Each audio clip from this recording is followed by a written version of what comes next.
Hey, what's up? This is Sully from Godsmack. Strap on those boots, baby, because you are now in the trenches of the war room with the one and only Mistress Carrie right here on the Mistress Carrie podcast. What's up? This is Joe Rogan, and you're listening to Mistress Carrie. Her hair so lovely, pretty eyes. Hey, this is Brent from Shinedown, and you're listening to Mistress Carrie. Hey, Carrie, go put your bra on, girl. Hey, this is Steven Tyler, and you be listening to the baddest bitch in Boston, Mistress Carrie. What's up? This is Aaron from Stain, and you're listening to Mistress Carrie. Hi, everybody. This is Dave Grohl from the Foo Fighters, and you're listening to the one, the only Mistress Carrie. Hey, this is David from the band Disturbed, and you're listening to the baddest bitch in Boston, Mistress Carrie. Hi, Bruce Dickinson here from Iron Maiden. Yes, indeed, Miss Whiplash herself, Mistress Carrie, is here to unchain your brain. Hi, this is Flea from the Red Hot Chili Peppers. You're listening to Mistress Carrie. This is Dennis Leary. You are listening to my favorite, Mistress Carrie. Hey, this is Corey from Stone Sour, and you have the privilege of listening to Mistress Carrie. Oh, God. Oh, yeah. Hey, it's Mistress Carrie, reporting for duty from MCHQ for a bonus episode of the Mistress Carrie podcast. And before we get to my guest, Barry Kerch from Shinedown, I want to remind you about everything you can find online at mistresscarrie.com. Every episode of the Mistress Carrie podcast, every episode of my video show, Cocktails in the War Room. You can check the concert and event calendar for everything going on in New England, read my blog, get the links to my socials, and of course, shop in the online store at mistresscarrie.com. It is no secret that the guys from Shinedown and I go way, way back. And while Brent Smith and Zach Myers have already been on the show several times, this time around, I wanted to catch up with Barry Kerch. Memorial Day weekend is coming up, and a lot of people are going to be barbecuing. And out of all of the members of Shinedown, Barry is the chef. The band have just partnered with Torchbearer Sauces and released the first of 3 new hot sauces, Symptom Chipotle Garlic Sauce. So I wanted to catch up with Barry about the recipes he's created with the sauce and the process of partnering with Torchbearer. We also talked about our shared love of coffee and gardening, the infamous Simple Man cover, and the progress on the upcoming new Shinedown album. He also addressed the rumors about a possible Jelly Roll collaboration. And since Barry grew up in a veteran home, I wanted to talk to him about the meaning of Memorial Day. The guys in Shinedown are some of my closest friends in music, and I love it every time they come on. So allow me to introduce you to Barry Kerch from Shinedown. Mr. Barry Kerch, good morning. Good morning. How are you? I'm good. I don't get out of bed this early for just anybody. I don't either. So it's going both ways. I feel like every time I turn around, somebody's talking to me about Shinedown, which I should be used to by now, but you guys got so much going on. It never slows down, and I guess that's a good thing. No, it's a really good thing. Yeah, it's nice to know that we're still kicking ass this late, you know? Brett and I went down memory lane a little while ago and celebrated the 20th anniversary of the Simple Man cover. Mm-hmm. And it really got me all schmoopy because I was like, has it really been 21 years since I met you guys? It's crazy. Yeah, I know. And you were the ones that really, one of the ones that helped us take off, you know, with that whole Simple Man thing. It was such a beautiful incident and accident. You know, you're just asking people to play acoustic cover songs, and that's the only one we knew at the time. So here we are 20-something years later, still talking and having a good time. I know. Does it feel like it's been that long for you, or is it like a blur?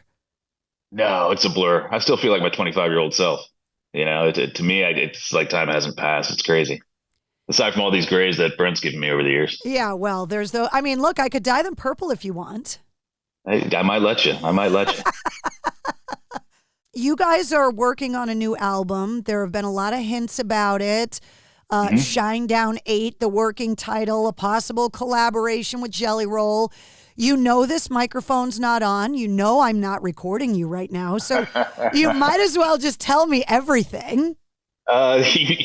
You've met my singer. I know about as much as you know.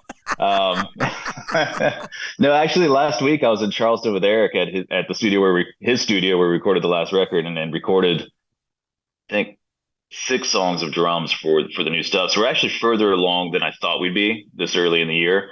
So I think new Shinedown music will probably be by the end of the year, early next year. Wow. Yeah, so it's kind of exciting, and you know, those collabs might happen. I know we've talked about it. It hasn't happened yet.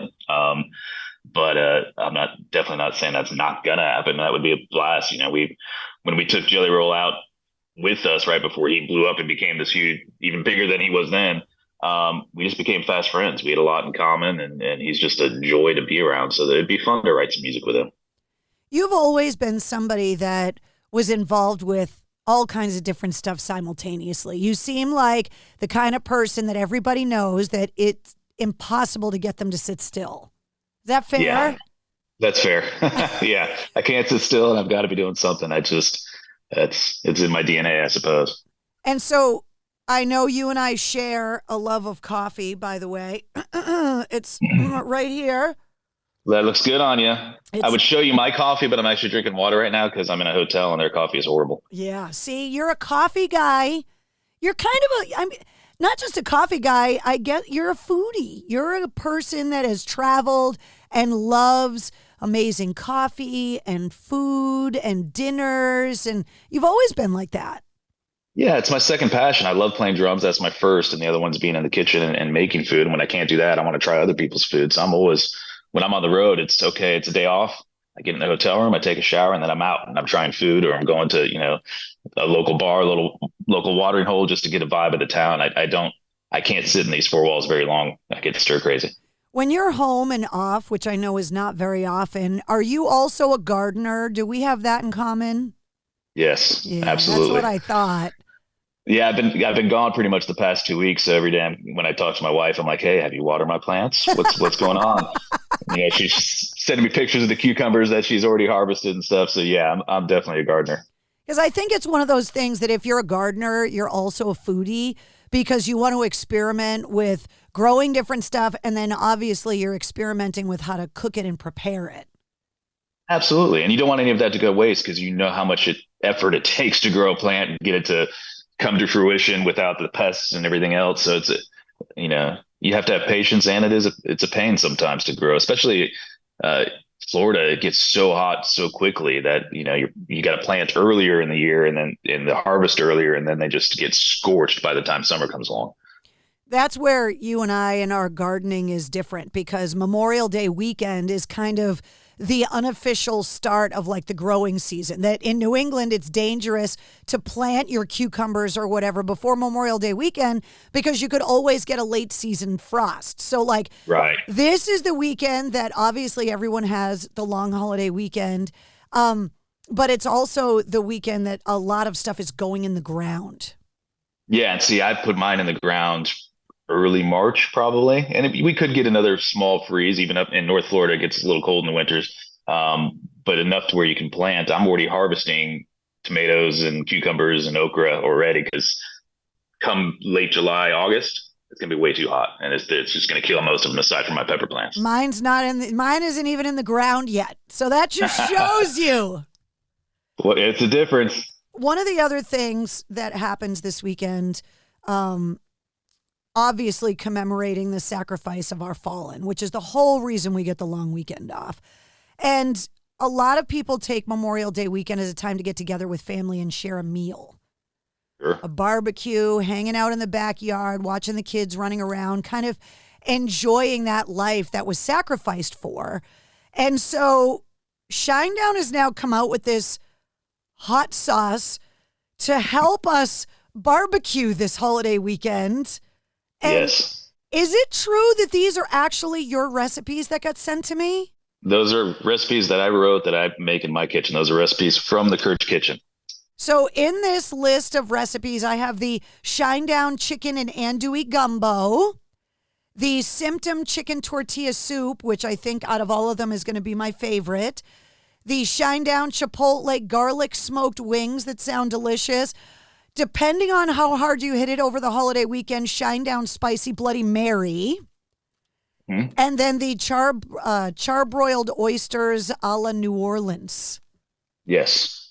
Yeah, those are fun to write. I spent my time on those, and those are recipes I make quite often. Those are like some of my favorites. I was going to put my chili recipe in there too, but my wife said I was not allowed to give that away. Yeah, see, there's certain ones you got to be protective of. She knows. Yep, she knows. So there are a lot of artists that are coming out with other things, right? That there's obviously the music and the touring and the merchandise, but a lot of artists are coming out with side projects, passion projects, we'll call them. I know you guys have always been a band that has always shared a love of food. Sure. So how did the hot sauce thing even start? It's funny. I've been a hot sauce nerd my whole life. Since I was very young, I've loved hot sauces and chased down that different hot sauces. In fact, if you got in my fridge today, open up the door, this whole half of the fridge is just hot sauces. I love them. And Torchbearer, who we partnered with on this hot sauce, they went to the label and said, hey, do you think any of your artists would want to partner with us? We like to do collaborations. Excuse me. And so they came to Shinedown. I said, absolutely, that's me. I want to be a part of this because, along with the gardening, I grow a lot of peppers because peppers do very well in Florida. I make my own hot sauces. I dry them and make my own rubs. I love spicy food. And so in talking to Vid, who's the main guy over at Torchbearer, we just started sending emails back and forth about flavor profiles and things we like and don't like and what we want to try. And then he'd start making some of these samples from their kitchen, basically.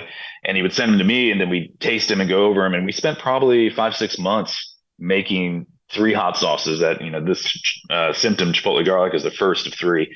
And we just narrowed it down to what it became, what this is. And it was a passion project. And, again, outside of Shinedown, something that I enjoyed doing because, of course, Shinedown's the number one priority and has been for my whole adult life. So it was a lot of fun, and I think it turned out really well. And the reason we released this one first is that the Chipotle Garlic isn't super spicy. It's for everyone. If you're not really into super spicy foods, you can eat this one and it's not going to destroy you.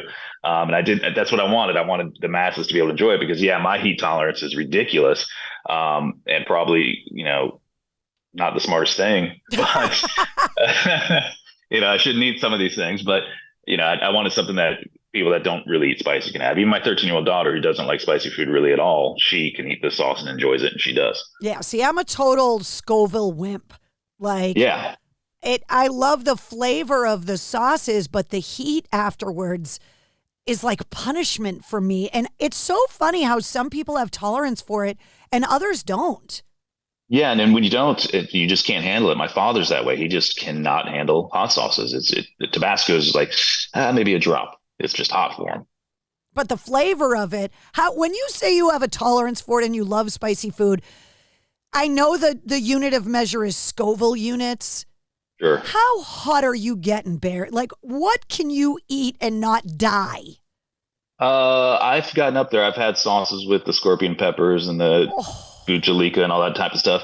That's not to say it isn't hot, and I'm not sitting there sweating going, oh my God, this is hot. But I can handle it. I don't necessarily enjoy it that hot. At that level, if I'm eating mace, what's the point? I don't want to do that. I want to enjoy it and put it in my food. So if something that hot, maybe I'll take a few drops or a capful and put it in a soup, and then it goes throughout the whole soup. And then, it's a spicy soup, but it's not completely destructive. I'm not eating that on a cracker and just enjoying it. One of the things that I've always had in common with you guys is that shared love of food and community. There are certain people that express every emotion they have through food and meals. And I'm one of those people. I know you are. Can you talk to me about the longevity of Shinedown and how important it is for the band to spend time around the table? Because I know you guys talk about it, but it's not something you hear bands talk about all the time. No. And I think every band's different. They have their own way they deal with things, but we're very much a family-oriented band. And I think it comes from the way we grew up. A bunch of Southern boys that grew up sitting around a table. I had to be home every night with my family at the dinner table. The TV's off, you're home, we sit, we have a meal. And even on those bad days when maybe something's going on or I'm in trouble or my brother was in trouble, more importantly, you sat around the table and you talked about it. And I think that just kind of carried on into our lives because you have to communicate in order for a band to survive 20 years. There's some that have made it that hate each other. I couldn't imagine living that lifestyle. The whole Van Halen stories of how much they hated each other, or Aerosmith and how much they hate each other. I couldn't do that. then this becomes a chore and a job. This isn't, it is a job, but it's what I love.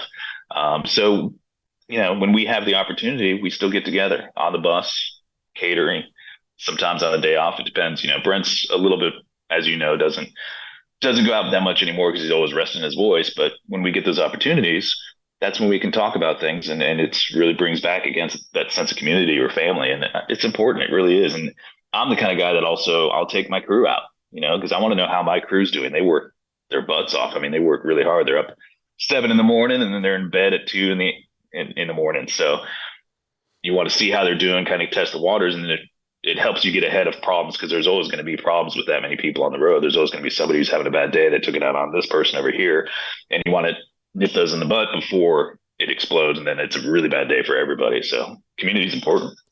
Before I let you go, I alluded to it earlier, obviously, that this weekend is Memorial Day. Shinedown has always been a band that has held the troops in such high regard, gone overseas, played for them. So what's your message to our Gold Star families and to the military community commemorating this day, which is not just about having a day off and not about going out and buying cheap mattresses this weekend? It's Memorial Day weekend. Yeah, and it sounds trite to say, thank you for your service, but it really truly is that. Without the sacrifice of our soldiers, our men and women over the course of this great country, we wouldn't have this weekend where you can go get a cheap mattress. And as sad as it can be, especially for those Gold Star families out there, I can't imagine the pain and the loss. We have to say thank you. It's important, and it's important to celebrate those men and women that have given the ultimate sacrifice over the years. And myself and Eric, we come from military families. Our fathers were military, and you see that, and that sense of pride that you should have in our troops and what they go through and what they endure, just so we can have this. So you and I can have this conversation. I can have this hair. You can have that purple hair, and we can, do what we want, look the way we want. It's because of this country and the way it's organized, and we should be appreciative. Tell everybody where they can go and get this hot sauce, because it's a long holiday weekend and people are going to be gathering around the table and want to taste some of Barry's recipes. So if you go to shinedown.com, go to our merch section, you can order it there. It also has the recipes online, or you can go to Torchbearer Sauces and order it there. But go through our website. You get this sauce, and if you go through there, there's also a couple 5-packs that Torchbearer put together with our sauce and 4 of their sauces. They make really good stuff, so go give them a shot and give it a try. Even you can handle this one. But just enjoy it, and it was a passion project. It wasn't just here's a sauce that we slapped our name on because some company wanted us to and endorsed us and paid us to. They didn't do that. This was a collaboration that was a lot of fun. Well, congratulations on everything that's going on with the Symptom of Being Human. It's just, thank you. I'm filled with so much pride to watch you guys achieve new heights all the time. It makes me so happy. Well, you're one of us. You've been with us since day one, so thank you. There he is, Barry Kerch from Shinedown. Their new collaboration with Torchbearer Sauces is available online on the Shinedown website. You can check the links in the show notes of this bonus episode to find them. You'll also find all of Shinedown's links, all of Barry's links, and all the Mistress Carrie links as well. And you'll find the link to this bonus episode's corresponding playlist. I make a playlist for every episode of the Mistress Carrie podcast that features all of my guest music and all the artists and songs that we referenced in the interview. If you liked what you heard, don't forget to like, follow, and subscribe to the Mistress Carrie podcast. New full-length episodes come out every Wednesday, plus every weekday you get the Sit Rep. The Situation Report breaks down all of your rock news and music headlines in about 5 minutes. And you never know when we're going to release a bonus episode. Catch me live every Tuesday night at 8:30 Eastern for my weekly video show, Cocktails in the War Room. Streaming live on Facebook, Instagram, YouTube, Twitch, and Twitter. Get the links to all that and more at mistresscarrie.com. And make sure you check out this week's full-length episode, episode 207, featuring Lizzie Hale from Hailstorm, coming out tomorrow, Wednesday, May 22nd. The Mistress Carrie podcast, a proud member of the Pantheon Podcast Network.